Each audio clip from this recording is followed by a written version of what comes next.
The massive lecture hall on Nexus Prime buzzed with quiet conversations in dozens of alien languages. Students from across the galaxy had gathered to hear the famous Dr. Huan Su speak about the limits of physics. The crystalline professor stood at the center of the room, his transparent body catching the light and throwing rainbow patterns across the walls. Dong Min sat in the middle section, his small human form almost lost among the towering aliens around him. To his left sat a purple creature with 6 arms busily taking notes. To his right, a being made of what looked like living metal hummed softly while recording the lecture. Dong Min just sat quietly with his worn notebook open on his lap. Dr. Huan Su began his lecture with a voice that sounded like music played through crystal. Today we discuss why faster-than-light travel beyond our current methods is impossible. The universe has rules, and these rules cannot be broken. The alien students leaned forward eagerly. This was the lecture that had made Dr. Huan Su famous across the galaxy. His mathematical proofs were perfect. His logic was flawless. For 300 years, no one had found a single error in his work. Space and time are connected, Dr. Huan Su continued, projecting complex equations into the air above his head. To travel faster than light, you would need to break this connection. But breaking it would destroy the very fabric of reality itself. Dong Min looked up from his notebook, where he had been drawing what looked like simple circles connected by wavy lines. The equations floating above the professor seemed unnecessarily complicated to him. On Earth, his teachers had always told him he thought too simply about complex problems. The energy required would be infinite, Dr. Huan Su explained, his crystalline form glowing brighter as he became more passionate about his subject. The mathematics proved this beyond any doubt. Even our most advanced warp drives only bend space slightly. True faster-than-light travel remains forever beyond our reach. A student near the front raised one of her tentacles. Professor, what about quantum tunneling effects on a macro scale? Dr. Huan Su's glow dimmed slightly, showing his disapproval. Quantum effects cannot be scaled up to work on large objects. This has been proven many times. The quantum world and our world follow different rules. Dong Min frowned and made another note in his book. Back on Earth, his professors had told him similar things, but he had never understood why the rules had to be so different. It seemed strange that the universe would work one way for small things and completely differently for big things. The lecture continued for 2 hours. Dr. Huan Su showed equation after equation, proof after proof. He explained how every attempt to build faster-than-light devices had failed. He described the fundamental barriers that made such technology impossible. Most students nodded along, accepting everything the famous professor said. A few asked careful questions that showed they understood the complex mathematics. But Dong Min just kept drawing his simple diagrams and occasionally looking confused. When Dr. Huan Su opened the floor for final questions, Dong Min slowly raised his hand. Several alien students turned to look at the small human with curiosity. Humans were still relatively new to galactic society, and most aliens found them interesting but primitive. Yes, young human, Dr. Huan Su said kindly. Dong Min stood up, his galactic standard still heavily accented from his native Korean. Professor, you say quantum effects cannot work on big things. But what if the big thing is made of many small things that all tunnel together at the same time? The professor paused for a moment. It was such a basic question, the kind a first-year student might ask. That is not how quantum mechanics works, he said patiently. The probability of even 2 particles tunneling together is incredibly small. For billions of particles to tunnel simultaneously would be so unlikely that it would never happen in the entire lifetime of the universe. But what if we do not need them to tunnel exactly together? Dong Min asked, still standing. What if we just need them to tunnel in the same general direction at almost the same time? A few alien students whispered among themselves. The human was asking such elementary questions. Did he not understand the basic principles they had all learned years ago? Dr. Huan Su's patience began to show strain. The mathematics are very clear on this point. Quantum coherence breaks down at large scales. This is fundamental physics, not something we can work around with clever ideas. Dongmin nodded and sat back down, but he continued writing in his notebook. After the lecture ended, most students filed out quickly, eager to discuss what they had learned. But Dongmin gathered his things slowly and walked toward the front of the room. "Professor," he said quietly, "could you look at something for me?" Doctor. Huan Su was packing up his materials, his crystalline form now glowing with the soft light of contentment. The lecture had gone well, as always. "What is it, young human?" Dongmin opened his notebook and showed the professor his pages of simple drawings and basic equations. To most observers, it would have looked like the work of a child. Circles connected by wavy lines, arrows pointing in various directions, and mathematical relationships that seemed too simple to be meaningful. Dr. Huan Su glanced at the notebook, ready to give some polite encouragement and send the student on his way. But as his crystalline eyes focused on the drawings, his glow began to flicker. The equations were crude and the notation was unconventional, but there was something about the relationships the human had drawn that made him pause. "What exactly are you trying to show me?" the professor asked, his voice taking on a more serious tone. "I think there might be a way to make particles work together without perfect quantum coherence," Dongmin said simply. "If we create the right kind of field, maybe they will want to tunnel in the same direction naturally." Dr. Huan Su studied the notebook more carefully. The human's approach was completely wrong according to everything the professor knew about. Physics. It violated at least 12 fundamental principles. The mathematics were so basic they seemed almost insulting to his advanced understanding. And yet, something about the way the human had connected these simple concepts bothered him deeply. "This is impossible," Dr. Huan Su finally declared, his crystalline voice resonating with absolute certainty. "What you are suggesting goes against everything we know about how the universe works. The quantum field interactions alone would create catastrophic feedback loops." He closed the notebook and handed it back to Dongmin. "I appreciate your enthusiasm, young human, but physics has limits. These limits exist for good reasons. No faster way exists beyond our current understanding. The universe itself forbids what you are imagining." Dongmin took his notebook back and nodded politely. "Thank you for looking, Professor." As the human student walked away, Dr. Huan Su felt a strange uneasiness. He had dismissed thousands of impossible ideas over his long career. Students often came to him with theories that seemed revolutionary to them, but were actually elementary mistakes. So why did this feel different? That evening, Dr. Huan Su found himself thinking about the human's crude drawings. The approach was completely wrong, of course, but there had been something in those simple diagrams that seemed almost familiar, as if the human had stumbled onto something the professor had seen before but could not quite remember. He tried to push the thoughts away. The mathematics were clear. The physics were settled. Faster than light travel beyond their current methods was impossible, and no amount of human intuition could change the fundamental laws of reality. But deep in his crystalline mind, a small doubt began to grow. Description. This opening chapter establishes the core conflict between established scientific orthodoxy and human intuitive thinking. The scene sets up Dr. Huan Su as the voice of galactic scientific authority, while introducing Dongmin as an outsider whose simple questions challenge fundamental assumptions. The tension builds through their interaction, ending with the professor's absolute dismissal while hinting at deeper uncertainties. The chapter uses simple language and clear descriptions to make the complex physics concepts accessible while maintaining the wonder and scope of a galactic civilization.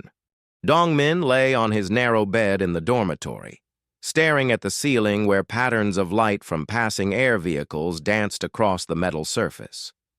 His roommate Kyung-ho was already asleep, breathing softly in the bed across the small room. But sleep would not come to Dong-min tonight. Dr. Hwan-Su's words kept echoing in his mind. The universe itself forbids what you are imagining. The professor had been so certain, so absolutely convinced that faster-than-light travel was impossible. But Dong-min could not shake the feeling that everyone was looking at the problem in the wrong way. He sat up quietly and reached for his notebook. In the dim light from the window, he could barely make out his simple drawings from earlier that day. The circles and wavy lines looked even more childish now, but something about them still felt right to him. Back on Earth, his professors had always said he was brilliant, but unfocused. They told him he saw patterns where none existed and made connections that were not really there.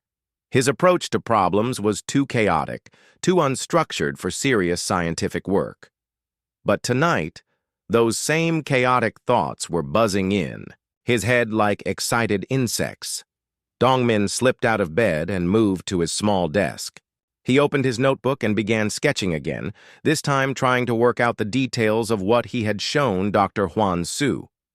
If quantum particles could tunnel through barriers, and if enough of them could somehow coordinate their tunneling, then maybe larger objects could move in ways that seemed impossible. The problem was making it work in reality, instead of just on paper. He looked around the cramped room at the few possessions he and Kyung-ho had brought from Earth. Most of it was junk by galactic standards, old electronics that barely functioned, simple tools that seemed primitive compared to alien technology, and books printed on actual paper that made other students laugh. But as Dong-min studied these simple objects, an idea began to form. He crept over to the corner where they kept their broken gadgets and spare parts. The university had strict rules about taking equipment from the labs, but nobody cared about the things they threw away. Over the past few months, he had collected discarded electronics, damaged sensors, and pieces of machinery that other students had abandoned. Working as quietly as possible, Dong-min began laying out components on his desk. A graviton sensor that flickered when it should have held steady. A quantum field generator that had been discarded because it produced irregular pulses. Pieces of computing equipment that had been replaced with newer models. To anyone else, it would have looked like a pile of electronic garbage. But to Dong-min, each piece represented a possibility. He had always been good with his hands, able to fix things that others threw away. On Earth, he had built radios from spare parts and repaired computers that technicians had declared hopeless. His approach was never elegant or sophisticated. He simply kept trying different combinations until something worked. Now, guided by his rough sketches and intuitive understanding of how the pieces might fit together, he began connecting the components. A wire here, a circuit board there. Everything held together with tape and determination rather than proper engineering. Kyung-ho stirred in his sleep as the quiet humming of electronics filled the room.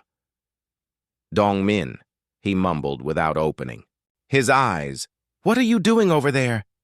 "Just working on something," Dong-min whispered back. "Go back to sleep." But sleep was the farthest thing from his own mind. The device taking shape on his desk looked nothing like the sleek technology he had seen in the university labs. It was crude and improvised, a collection of mismatched parts that should not have worked together at all. Yet as he made the final connections and activated the power source, the quantum field generator began producing readings that made his heart race. According to his simple calculations, if he could create a field that encouraged particles to tunnel in the same general direction, he might be able to move objects faster than light without breaking the laws of physics. He would not be violating the speed of light limit. He would be bypassing it entirely. The theory was elegant in its simplicity. Instead of trying to accelerate matter to impossible speeds, he would convince the matter to tunnel through space itself, appearing at its destination before it had time to travel the distance between.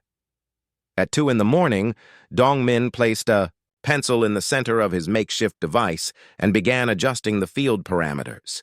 The graviton readings fluctuated wildly at first, but gradually settled into a strange rhythm that seemed almost alive. At 3 in the morning, something extraordinary happened. Kyung-ho was awakened by a sensation he had never experienced before. As if gravity itself was stuttering, the feeling made his stomach lurch, and his inner ear struggle to understand which way was up. "Dong-min!" he called out, sitting up in bed. "What is that sound?" The humming from the device had grown louder and taken on an odd harmonic quality that seemed to vibrate through the walls themselves. But Dong-min did not answer. He was too focused on the readings displayed on his salvaged equipment. The pencil he had placed in the field was behaving impossibly. According to the sensors, it was moving from one side of the device to the other, faster than light could travel the same distance. But more than that, it was arriving at its destination a fraction of a second before it appeared to leave its starting position. "This cannot be right," Dong-min whispered to himself in Korean, checking and rechecking his measurements. But the readings were consistent. The pencil was not moving through space in any conventional sense. It was disappearing from one location and reappearing in another, with the quantum field somehow facilitating the transition. Kyung-ho climbed out of bed and walked over to look at the strange device his roommate had built. It was the ugliest piece of technology he had ever seen, as if someone had taken apart several different machines and reassembled them while blindfolded. "What does it do?" Kyung-ho asked. Dong-min looked up at his friend with wide eyes. "I think it moves things faster than light." Kyung-ho stared at the device, then at the pencil that was somehow teleporting back and forth across its surface, then back at Dong-min. "Are you serious?" "I need to test it more," Dong-min said, his hands already moving to adjust the field parameters. "But I think Dr. Hwan-soo was wrong. I think there is a faster way." For the next 3 hours, the two Korean students ran test after test. They moved pencils, coins, small tools, and pieces of fruit through the device. Every time, the results were the same. Objects placed in the quantum field would tunnel from one location to another faster than light could travel the distance. The device was not elegant. It was not sophisticated. It looked like it had been assembled by someone who had never seen proper engineering in their life. But it worked. As dawn light began filtering through the dormitory window, Kyung-ho sat back in his chair and looked at his roommate with amazement. "Dong-min, do you realize what you have done?" Dong-min was still, bent over his notebook, frantically scribbling calculations and observations. "I built something that works," he said simply, "but I need to understand why it works before I show anyone else." "This is going to change everything," Kyung-ho said quietly. Dong-min nodded, but his expression remained troubled. "Dr. Hwan-soo said it was impossible. All the professors say it is impossible. What if I made a mistake?" "What if you did not?" Kyung-ho replied. Outside their window, Nexus Prime was waking up to what would become a very different day, though no one knew it. Yet, in a few hours, the impossible would become possible, and the galaxy would never be the same.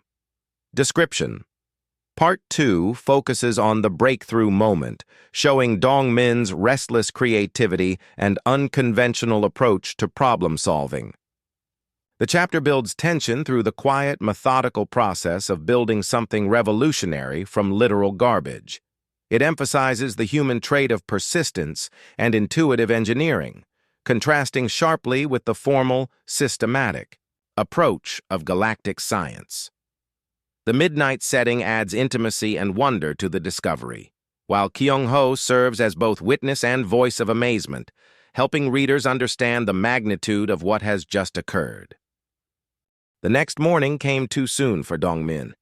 He had barely slept after his breakthrough, his mind racing with questions about what he had built and what it meant. Kyung-ho had to shake him awake, when the morning alarm sounded through their dormitory. "You need to show this to someone," Kyung-ho said as they prepared for their morning classes. "This is too important to keep secret." Dong-min looked at his crude device sitting on the desk. In the harsh light of morning, it looked even more like a collection of electronic trash than it had the night before. "What if they do not believe me? What if they think I made an error?" "Then you show them until they do believe you," Kyung-ho replied firmly. "Dong-min, you built something that should not exist. People need to know." After their morning lectures, Dong-min gathered his courage and his device. He wrapped it carefully in a blanket and carried it across the campus to Dr. Hwan-Su's office. The crystalline professor had been kind to him yesterday, even when dismissing his ideas.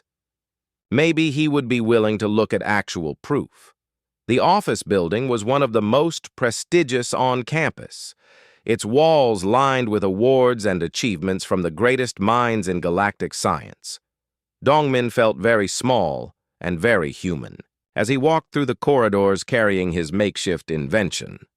Dr. Hwan-Su's office door was open when Dong-min arrived. The professor was reviewing papers at his desk, his crystalline form casting rainbow patterns across the neat stacks of research documents. He looked up when Dong-min knocked softly on the doorframe.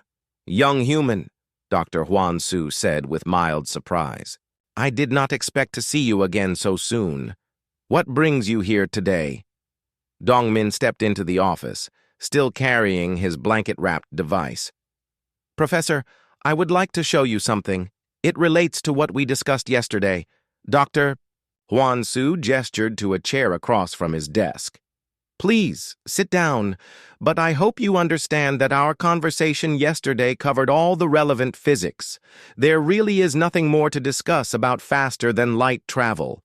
I built something," Dong-min said simply, setting his bundle on the floor beside the chair. The professor's glow flickered with what might have been amusement. "You built something? In one night?" "Yes, sir.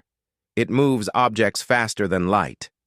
For a moment, Dr. Hwan-Su simply stared at the small human student. Then his crystalline laughter filled the office like the sound of wind chimes in a gentle breeze. "My dear student, building faster-than-light devices is not like building a radio or a simple computer. The engineering challenges alone would require teams of experts working for decades." Dong-min unwrapped his device and set it carefully on Dr. Hwan-Su's desk. The professor's laughter stopped abruptly when he saw what the human had brought. "What exactly is this?" Dr. Hwan-Su asked, leaning forward to examine the crude assembly of mismatched components. "A quantum field generator connected to graviton. Sensors with modified frequency controls," Dong-min explained, his hands already moving to set up the demonstration. "It creates a tunneling field that encourages particles to move in coordinated directions." Dr. Hwan-Su watched with growing unease as Dong-min connected power cables and activated various components. The device began humming with the same strange, harmonic sound that had filled the dormitory room the night before. "The theory is simple," Dong-min continued, pulling out his notebook to show his basic diagrams. "Instead of trying to accelerate matter past the speed of light, we convince it to tunnel through space directly. That is not how quantum tunneling works," Dr. Hwan-Su said automatically, but his voice lacked its usual confidence. The readings on his office instruments were beginning to show anomalous energy patterns. Dong-min placed a small metal paperweight in the center of his device and began adjusting the field parameters. "I know it should not work according to established theory, but maybe the established theory is missing something." The paperweight disappeared from one side of the device and reappeared on the other side before light could have traveled the distance. Between them, Dr. Hwan-Su's crystalline form went completely dark for several seconds, a sign of extreme shock in his species. "Run that demonstration again," he whispered. Dong-min repeated the test. The paperweight tunneled from location to location, arriving at its destination before conventional physics said it should be possible. The graviton readings were consistent and repeatable. Dr. Hwan-Su stood up so quickly that his chair fell backward. This cannot be happening. The mathematics do not allow for this. The fundamental laws of physics do not permit this. But it is happening, Dongmin said gently. Would you like to examine the device more closely? Before Dr. Huan Su could answer, his office door burst open. Professor Yun Jung from the Department of Theoretical Physics rushed in, her face flushed with excitement. Huan Su, the building sensors are detecting massive quantum field fluctuations coming from your office. What are you testing in here? She stopped short when she saw Dongmin's device sitting on the desk, the metal paperweight still moving impossibly from one location to another. What in the name of all the stars is that thing? She breathed. A faster-than-light transport device, Dr. Huan Su said in a voice that sounded like he was announcing his own death sentence. Built by a human student in a single night using spare parts. Professor Eun-jung moved closer to examine the device, her scientific curiosity overcoming her shock. The energy readings are off the scale. How is it maintaining quantum coherence across such a large field? I do not know, Dongmin admitted. I just followed what seemed logical based on the patterns I saw. Within minutes, word had spread through the physics building that something extraordinary was happening in Dr. Huan Su's office. Dr. Namsik from Advanced Engineering arrived first, followed by professors from departments across the university. Soon, the office was crowded with the most brilliant minds in galactic science, all staring at a crude device that should not have existed and definitely should not have worked. Run the demonstration again, demanded Dr. Namsik, his 4 eyes blinking, rapidly in disbelief. Dongmin repeated his test for the 5th time. The results were identical. The paperweight moved faster than light, arriving at its destination before leaving its starting point according to the sensor readings. The quantum field equations are all wrong, whispered Professor Eun-jung, studying the data streaming from her instruments. Everything we thought we knew about large-scale quantum effects is incorrect. Not incorrect, Dr. Huan Su said slowly, his crystalline mind struggling to process what he was witnessing. Incomplete. We have been looking at the problem from the wrong angle for centuries. An alien professor from the mathematics department began scribbling calculations on Dr. Huan Su's whiteboard, trying to understand how the device could possibly function. The probability calculations alone should make this impossible. The energy requirements should be infinite. What if the energy requirements are not infinite? Dongmin suggested quietly. What if we have been calculating them wrong because we assumed the particles had to maintain perfect coherence? The room fell silent as dozens of the galaxy's greatest scientific minds contemplated the implications of a human student being correct about something they had all considered impossible. Dr. Huan Su sat down heavily in his chair, his crystalline form flickering with stress patterns. His life's work, his reputation, his fundamental understanding of reality had just been overturned by a device that looked like it had been built by a child. How? He asked simply. Dongmin shrugged, the gesture very human and somehow reassuring, in the room full of alien intellectuals. I saw a problem, and I tried to solve it. I did not know it was supposed to be impossible until after I built it. The implications are staggering, Dr. Namsik said, his voice barely above a whisper. If a single human student can overturn centuries of established physics using discarded components, what does that say about the foundations of our scientific understanding? Professor Eun-jung was already on her communication device, alerting the Galactic Science Council to the discovery. This changes everything. Every assumption we have made about the limits of technology may be wrong.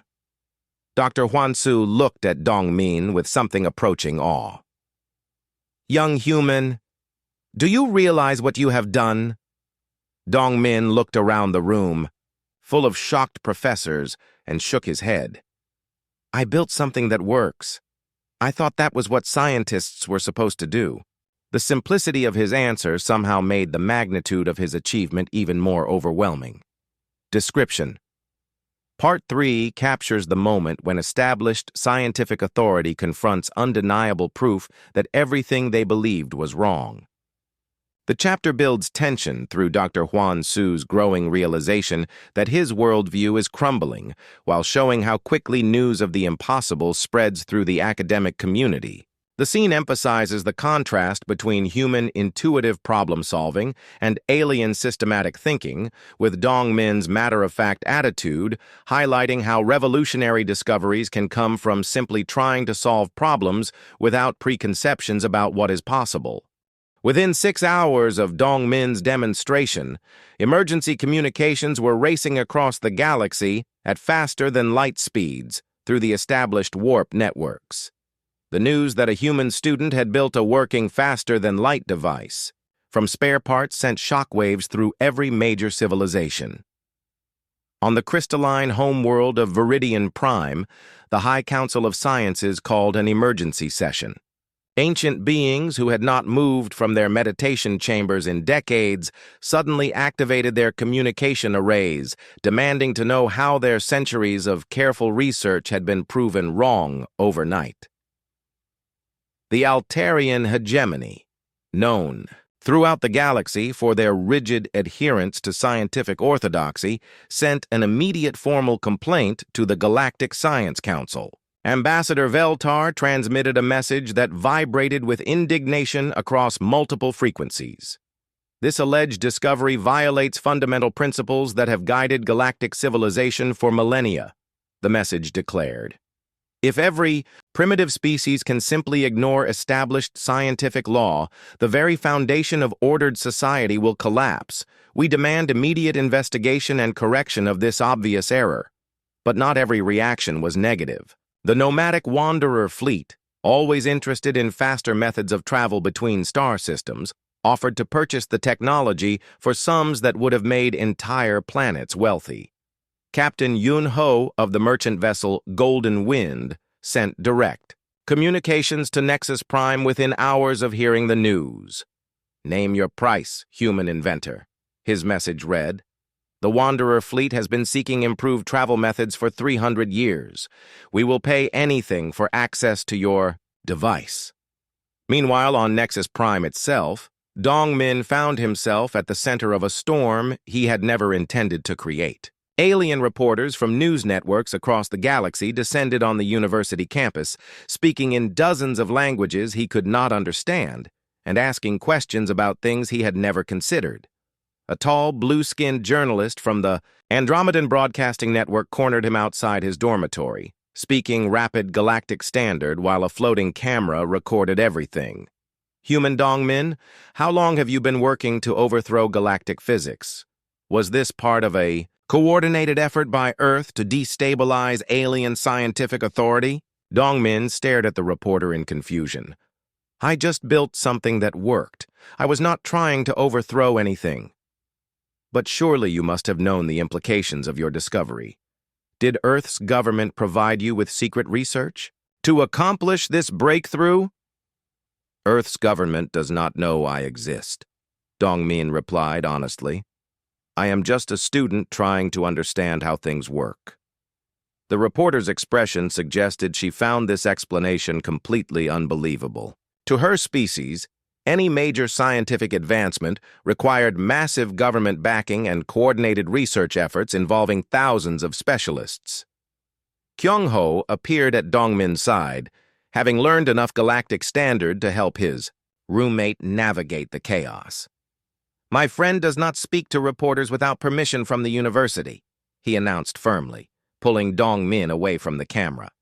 But the attention only grew more intense as the day progressed. Security forces from 3 different galactic governments arrived at the university, each claiming jurisdiction over technology that could potentially threaten interstellar stability. Commander Zek Shah of the Galactic Security Council, an imposing figure whose species resembled armored beetles, demanded an immediate meeting with university officials. "This device represents a potential threat to established space lanes and trade routes," he declared to the assembled university administration. "Until we can determine its safety and implications, it must be placed under protective custody." "Doctor, Huan Su, who had spent the day in a state of intellectual crisis, stood up to address the security commander. The device belongs to the student who created it. He has violated no laws and committed no crimes. His only offense was being correct when the rest of us were wrong. Being correct is not the issue, Commander Zekshaw replied. The issue is stability. If every species begins developing their own faster-than-light methods without coordination, the results could be catastrophic. While the adults argued about jurisdiction and implications, Dongmin sat quietly in the university president's office, still trying to understand why everyone was so upset about his simple device. Kyung-ho sat beside him, translating the rapid conversations that flowed around them in multiple languages. They are scared, Kyung-ho explained quietly in Korean. Your invention makes them question everything they thought they knew. But that is good, is it not? Dongmin asked. Learning new things should make people happy, not angry. Professor Eun-jung overheard their conversation and turned to address them. Young human, you must understand that you have not simply discovered something new. You have proven that our most fundamental assumptions about reality were incorrect. For many species, this creates an existential crisis. She gestured toward the window, where alien spacecraft from dozens of different governments could be seen orbiting the planet. Every one of those ships represents a civilization that has built its technology and society on the physics we thought we understood. If those physics are wrong, what else might be wrong? Dr. Namsik entered the office carrying a tablet displaying the latest communications from across the galaxy. The reactions are getting more extreme. The Theoretical Physics Institute on Rigel 7 has declared the discovery impossible and refuses to acknowledge it. The Engineering Guild of Tau Ceti is offering to fund a complete recreation of the experiment with proper equipment. And Earth? Asked Dr. Hwan-Su. Earth's response is typically human, Dr. Namsik replied with what might have been amusement. They are sending Dr. Soo-jin from Seoul National University to investigate, along with a delegation of scientists who want to understand how their educational system produced such an unconventional thinker. Dongmin looked up with interest. Dr. Soo-jin had been his favorite professor on Earth, one of the few who had encouraged his unorthodox approach to problems instead of trying to force him into conventional thinking patterns. When will she arrive? He asked. Tomorrow, Dr. Namsik answered, along with representatives from the Galactic Science Council, the Interstellar Trade Commission, and at least 6 different military organizations. That evening, as Dongmin and Kyung-ho returned to their dormitory room, they found it surrounded by security forces from multiple species. Their simple device had been moved to a secure laboratory for detailed analysis, though Dongmin had insisted on being present during all testing. I never wanted this much attention, Dongmin said as they settled into their beds, exhausted by a day of questions, interviews, and debates they barely understood. You changed the galaxy, Kyung-ho replied. Did you think no one would notice? Through their window, they could see the lights of alien spacecraft filling the night sky above Nexus Prime. News networks were broadcasting continuous coverage of the human physics revolution. Emergency sessions were being called in legislative bodies across known space, all because a quiet student from Seoul had looked at a problem and decided to build a solution, regardless of what the experts said was possible. Kyung-ho, Dongmin said quietly in the darkness, what if I was wrong? What if I made a mistake and everyone is getting upset for nothing? His roommate was quiet for a long moment before answering. Then you made the most important mistake in galactic history. But I do not think you were wrong. I think everyone else was just looking at the problem from the wrong direction. Outside their window, the galaxy continued to react to the news that the impossible had become possible, and that the universe held more surprises than anyone had imagined. Tomorrow would bring even more chaos, but also the beginning of understanding how human thinking could complement alien knowledge to create possibilities that neither could achieve alone. Description. Part 4 expands the scope to show galactic-wide reactions to Dongmin's discovery. The chapter contrasts different species' responses from rigid rejection to eager acceptance, while maintaining focus on the human perspective through Dongmin's confusion about the intense reactions. It establishes the political and social implications of the breakthrough while setting up the arrival of Earth's delegation.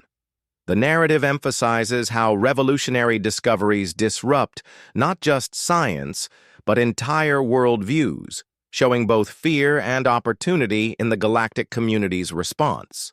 Dr. Sujin arrived on Nexus Prime the following afternoon, accompanied by a delegation from Earth that included physicists, educators, and diplomats who were still trying to understand exactly what their former student had accomplished.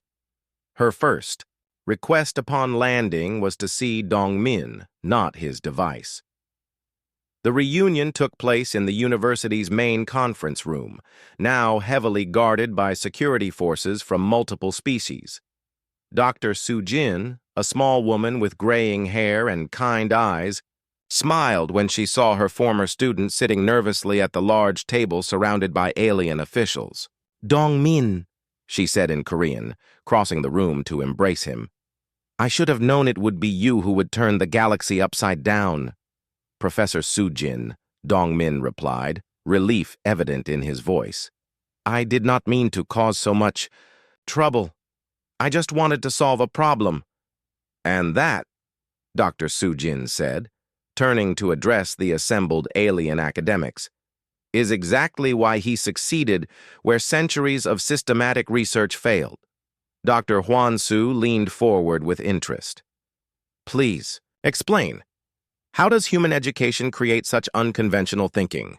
Dr. Sujin opened a case she had brought from Earth and began spreading out documents across the table. To the alien observers, the papers looked chaotic and unorganized. Student reports were mixed with scientific journals. Failed experiments were documented alongside successful ones, and everything seemed to lack the careful structure they expected from academic records. "This is the history of human scientific discovery," Dr. Sujin announced. "Notice anything unusual?" Professor Yunjung studied the papers with confusion. "These experiments appear to have failed. Why are they preserved alongside successful research?" "Because human science advances through failure as much as success," Dr. Sujin explained. "We teach our students that being wrong is part of being right. Every mistake teaches us something new." She pointed to a paper documenting Alexander Fleming's accidental discovery of penicillin. "This scientist was trying to study bacteria. He made a mistake and left his samples unprotected. Contamination ruined his experiment, but the contamination taught him how to save millions of lives." The alien academics exchanged glances. Their scientific methods emphasized careful planning and systematic approaches that minimize the possibility of error. The idea of learning from mistakes seemed wasteful and inefficient. "Here is another example," Dr. Sujin continued, showing them records of the Wright brothers' flying experiments. Two humans with no formal training in aerodynamics managed to achieve powered flight because they were willing to fail hundreds of times until they found what worked. Dr. Namsik studied the documents with growing fascination. "Your species deliberately encourages unproven approaches." "We encourage curiosity," Dr. Sujin corrected. "We teach students to ask what if instead of accepting this is how things are." "Dongmin has always been exceptional at seeing possibilities where others see barriers." She turned to her former student. "Show them how you approached this problem." "Dongmin, not the device, but your thinking process." Dongmin opened his notebook to the pages of simple drawings he had shown Dr. Hwan-Su days earlier. "I did not start with complex mathematics. I started with questions. What if quantum tunneling works differently than we think? What if particles want to work together but need help coordinating?" "You anthropomorphize the particles," Dr. Hwan-Su observed. "You treated them as if they had intentions and desires." "It helped me understand them," Dongmin replied simply. If I was a particle trying to tunnel through a barrier, what would make it easier for me? The alien scientists looked at each other in amazement. Anthropomorphizing physical phenomena was considered a primitive thinking error in galactic science, something to be eliminated through proper education. This is why his approach worked, Dr. Sujin explained. Human intuition allows us to make conceptual leaps that pure logic cannot achieve. We think in metaphors and analogies that help us understand complex relationships. Over the following days, Dr. Sujin began working with alien academics to understand how human and alien thinking could complement each other. She brought examples of human scientific methodology that seemed chaotic to alien minds but had produced revolutionary discoveries. The brainstorming sessions she organized were unlike anything the galactic academic community had ever experienced. Instead of systematic presentations and careful logical progressions, humans would suggest wild ideas, build on each other's thoughts, and pursue tangents that seemed unrelated to the original problem. Dr. Huan Su participated in these sessions with growing enthusiasm. His crystalline mind, trained for centuries in systematic analysis, began to appreciate the creative chaos of human thinking. When combined with his vast knowledge and analytical skills, the results were extraordinary. "I am beginning to understand," he told Dr. Sujin during one of their private conversations. "Human thinking is not inferior to our systematic approaches. It is different. You see patterns that our logic misses because you are not constrained by assumptions about what is possible." Meanwhile, Dongmin found himself teaching other students his unconventional approach to problem-solving, with Kyung-ho translating, and Dr. Sujin providing guidance. He began showing alien students how to think creatively about scientific challenges. His first non-human student was surprisingly Dr. Huan Su himself. The crystalline professor, setting aside his centuries of systematic training, attempted to learn what he called the human art of productive confusion. The results were initially disastrous. Dr. Huan Su's first attempts at creative thinking produced devices that barely functioned and equations that violated mathematical principles he had spent his life defending. "I am failing completely," he confessed to Dongmin after a particularly frustrating session. "Good," Dongmin replied cheerfully. "Failing means you are trying new things. My professor on Earth always said that if you are not failing, you are not learning." Gradually, something remarkable began to happen. Dr. Huan Su started to see patterns in physics that his systematic training had hidden from him. His vast knowledge, combined with newly learned human intuition, began producing insights that neither approach could achieve alone. He developed new mathematical frameworks that could describe Dongmin's device, but more importantly, he began to understand why the device worked. The human's intuitive grasp of quantum relationships, combined with the professor's systematic knowledge, revealed new possibilities in physics that neither could have discovered independently. Other alien students began joining their informal study group. A young crystalline named Jin Wu struggled to understand human creativity, but slowly learned to ask what-if questions instead of accepting established limitations. A methane-breathing scholar called Hairin discovered that human brainstorming techniques helped her species' naturally analytical minds consider previously impossible solutions. The collaboration between human creativity and alien systematic thinking began producing results that amazed everyone involved. Students who had never questioned established science started developing their own unconventional theories. Professors who had spent decades teaching rigid principles began encouraging creative exploration. Dr. Sujin documented everything, creating what would become the foundation for a new educational approach that combined human intuitive thinking with alien systematic knowledge. "We are witnessing the birth of a new form of science," she told the university administration. "Neither purely human nor purely alien, but something entirely new that combines the best aspects of both approaches." The implications extended far beyond academics. As word spread about the success of human-alien collaboration, other species began requesting access to human educational methods. Trade delegations wanted to understand how human creativity could be applied to economic problems. Military strategists wondered if human thinking could revolutionize tactical planning. But at the center of it all remained Dongmin, still somewhat bewildered by the attention, but genuinely excited about the learning opportunities his discovery had created. He had never sought to revolutionize galactic science. He had simply wanted to understand how things worked and build something that solved a problem. Now, as he watched Dr. Huan Su successfully demonstrate his own creative device built using human-inspired thinking, Dongmin realized that his greatest discovery was not faster than light travel. It was the discovery that different forms of intelligence could work together to achieve things that neither could accomplish alone. The galaxy was learning to think in new ways, and the results promised to transform everything. Description. Part 5 focuses on the arrival of Earth's delegation and the exploration of human thinking methodologies.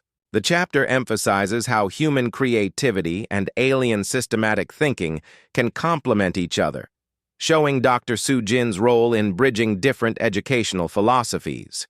It demonstrates the collaborative learning process between humans and aliens, with Dr. Huan Su's transformation serving as a key example of how different forms of intelligence can work together to achieve breakthrough discoveries. Part 6. The New Frontier. 6 months after Dongmin's breakthrough, the galaxy looked very different. The Galactic Institute of Advanced Sciences had established the first Department of Applied Human Sciences, housed in a new building that had been constructed specifically to accommodate the chaotic, collaborative learning methods that humans preferred. The building itself was revolutionary. Instead of the neat, organized laboratories that characterized alien academic facilities, the new department featured flexible spaces that could be reconfigured on demand. Workbenches were mixed with comfortable seating areas. Traditional lecture halls shared space with informal discussion rooms where students and professors could explore ideas without formal structure. Dr. Huan Su stood at the front of one such room, co-teaching with Dongmin a class called Alternative Approaches to Physical Laws. The enrollment had grown from 12 students in the first week to over 200, as word spread about the extraordinary discoveries emerging from the collaboration. Today we will discuss the fundamental question of limitations, Dr. Huan Su announced to the mixed group of human and alien students. For centuries, galactic science has focused on defining what is impossible, but our human colleagues have taught us a different approach. Dongmin stepped forward, still somewhat uncomfortable with formal teaching but enthusiastic about sharing what he had learned. Instead of asking what cannot be done, we ask what might be possible if we change our assumptions. A crystalline student named Min Seok raised one of her appendages. But Professor Dongmin, how do we distinguish between useful assumptions and necessary limitations? Good question, Dongmin replied, turning to write on the flexible display wall. We build things and test them. If they work, our assumptions were wrong. If they do not work, we learn something new and try again.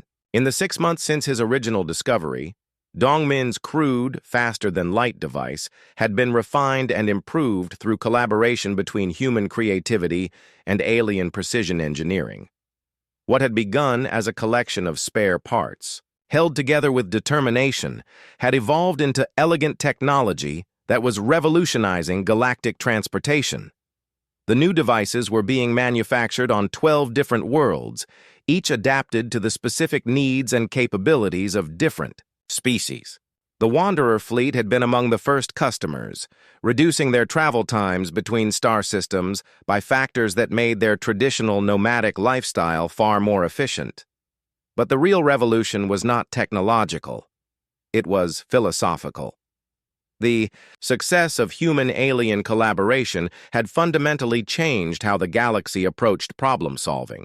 Species that had spent millennia perfecting systematic methodologies were learning the value of creative chaos. Civilizations built on logical precision were discovering the power of intuitive leaps. Dr. Su Jin had been appointed as the first director of interspecies educational exchange, coordinating programs that brought human teaching methods to alien universities while helping humans learn from alien systematic approaches. Her office was constantly busy with delegations from species wanting to understand how creativity could be taught and learned. The key insight, she explained to a group of visiting educators from the Andromedan Collective, is that different forms of intelligence are not competing with each other. They are complementary. Human creativity works best when supported by systematic knowledge. Alien logic becomes more powerful when guided by intuitive understanding. The practical results of this collaboration were appearing throughout galactic society. Economic problems that had seemed intractable for decades were being solved by teams that combined human brainstorming with alien analytical skills. Engineering challenges that had stumped specialists for years yielded to approaches that merged creative thinking with systematic implementation. Kyung-ho had found his own role in this transformation. His xenobiology studies, combined with his experience translating between human and alien thinking, made him invaluable as a cultural bridge between species learning to work together. He had established the first interspecies communication center, helping ensure that brilliant ideas were not lost in translation between different forms of intelligence. The biggest challenge, he explained to Dr. Hwan-Soo during one of their regular planning meetings, is helping species understand that thinking differently does not mean thinking incorrectly. Humans and aliens solve problems differently, but both approaches can be valid. The culmination of all this collaboration was taking shape in orbit around Nexus Prime, the first truly faster-than-light exploration vessel designed through human-alien cooperation was nearing completion. Unlike traditional ships that used established warp technology, this vessel incorporated Dongmin's tunneling principles refined through months of collaborative engineering. The ship itself reflected the new cooperative approach. Its design combined human intuitive aesthetics with alien systematic functionality. The navigation systems merged human pattern recognition with alien computational precision. Even the crew quarters were designed to accommodate the different social and psychological needs of multiple species working together. On the day of the ship's launch, thousands of beings from across the galaxy gathered to witness what many considered the beginning of a new age of exploration. Dongmin stood on the observation deck with Dr. Hwan-Soo, Dr. Su Jin, and Kyung-ho, watching as the vessel prepared for its maiden voyage to the Andromeda Galaxy. "Are you nervous?" Kyung-ho asked his old roommate. Dongmin considered the question seriously. "I am excited. This ship represents something I never imagined when I built my first device. It shows what we can accomplish when we work together instead of assuming only one approach is correct." Dr. Hwan-Soo's crystalline form glowed with satisfaction. "6 months ago, I believed that the universe had fixed limitations that could not be exceeded. Now I understand that limitations often exist only in our thinking, not in reality itself." The countdown for the ship's departure began in multiple languages as crew members from a dozen different species made final preparations. The vessel would travel to distant galaxies that had been unreachable with previous technology, exploring new worlds and seeking new forms of life and intelligence. As the ship activated its tunneling drive and disappeared from normal space, arriving at its destination before light could travel the same distance, the assembled crowd erupted in celebration. But for Dongmin, the moment felt less like an ending and more like a beginning. "What will you work on next?" Dr. Su Jin asked as they watched the successful demonstration of technology that had seemed impossible just months earlier. Dongmin pulled out his notebook, now filled with new sketches and ideas inspired by his collaborations with alien colleagues. "There are so many problems to explore. Dr. Hwan-Soo has been teaching me about temporal mechanics, and I think there might be ways to apply tunneling principles to time itself." Dr. Hwan-Soo's glow flickered with what might have been alarm. "Dongmin, Temporal manipulation is even more theoretically impossible than faster-than-light travel was. That is what you said about my first device, Dongmin replied with a smile. The professor considered this for a moment, then began to glow with excitement instead of concern. You are absolutely right. When shall we begin the experiments? And, they returned to the university to begin exploring new impossibilities. The narrator reflected on how the galaxy had changed. The breakthrough that began with a simple question in a physics lecture had grown into a fundamental transformation of how intelligence itself was understood and applied.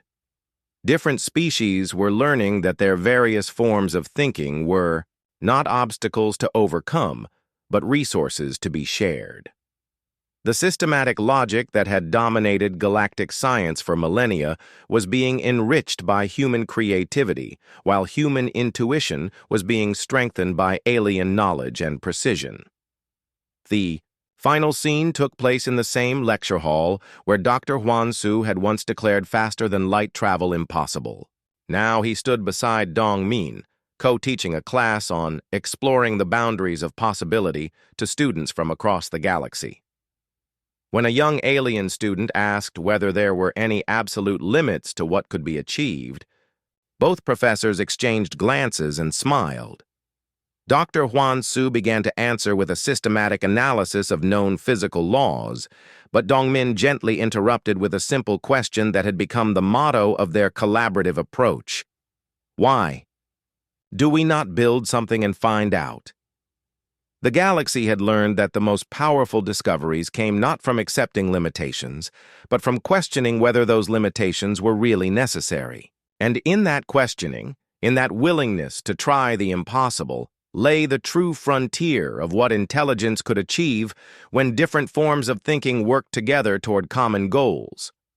The universe, it turned out, was far more flexible than anyone had imagined.